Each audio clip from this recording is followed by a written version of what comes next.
So I do have a bit of a treat here today. Eskimo was kind enough to let me review the new E40 that they released this year. It is a 40 volt electric auger that weighs only 13 and a half, 14 pounds. I can't quite remember exactly what the weight is. And it is, to summarize, probably the most refined ice auger I've ever used. The power head is great. It has plenty of power. Even I found a spot over in the corner that had some really slushy spring water coming over top that froze. And so as you were drilling, the hole kept filling up with slush and ice and water, and it was fun. So we got the auger jammed up pretty good. It struggled in that area like any auger would. My 40 volt would do that. The 24 volt I used last year would have that same issue. So I think overall it did really well. First kind of impressions of it, I mean, we have 18 inches of ice here today, so that's more ice than I think a lot of places will get to the season anyway. And it did great.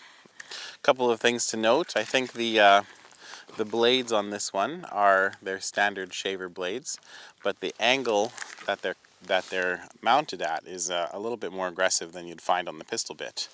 So it does cut a little more aggressive than the pistol bit. I find that it actually pulls down as you're cutting a little bit, instead of my Strikemaster, you have to put a little pressure on just to keep the cut going. The E40 has these rubberized, oversized grips on either side, and I quite like that. It's much more comfortable to use than the thinner Strikemaster grips. Of course, this auger does have forward and reverse. There's a dead man switch on top, or along with the start switch on the bottom. So, hand on the dead man switch, finger on the trigger. This one starts up quite slow. It has a variable speed trigger too, so you can refine how quickly you want to cut in your ice house instead of throwing chips everywhere.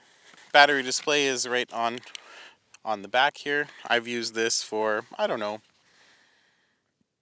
maybe 20 holes so far today, and I'm down 1 bar and 18 inches of ice, so that's pretty good performance.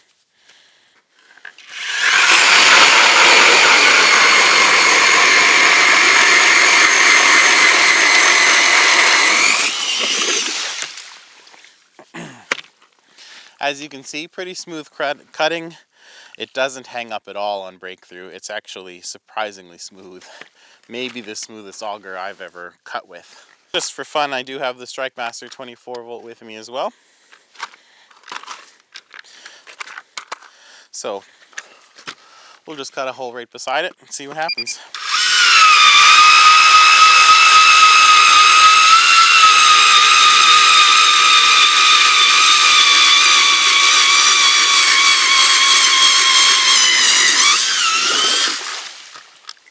So as you can see, it cut a little bit slower. You do have to put a little bit of downward pressure on the Strikemaster blades. So the 24 volt does have a smaller battery, so you will probably want 2 batteries, maybe even 3 if you deal with 3 feet of ice in the late season like we do here. It also comes with a magnetic snap cover for the blades, which I quite like. Very easy to just drop in, and then you can literally have your auger stand up by itself. Compare that to the Eskimo, which has more of a traditional bungee strap, so you end up flipping it over. Try not to cut your face. Throw the bungees on. Flip it back over. You know, just a little bit more hassle. Overall, I'm quite impressed with the performance of this little thing. For 14 pounds, under 14 pounds, this thing is very light, easy to shoulder if you do a lot of walking. With such a light auger like this, it's very tempting to go ham and just Swiss cheese this whole place looking for fish. It doesn't fatigue you out, right? You don't get tired from drilling all day. If you haven't already invested in a lighter auger, do yourself a favor and do it. It makes drilling holes so much more fun. So this is the latest auger I've reviewed in a long line of testing. To check out other reviews on the Strikemaster 40 volt, 24 volt, the Jiffy Rogue, and this thing, be sure to check out stringtheoryangling.ca. See you on the ice, anglers.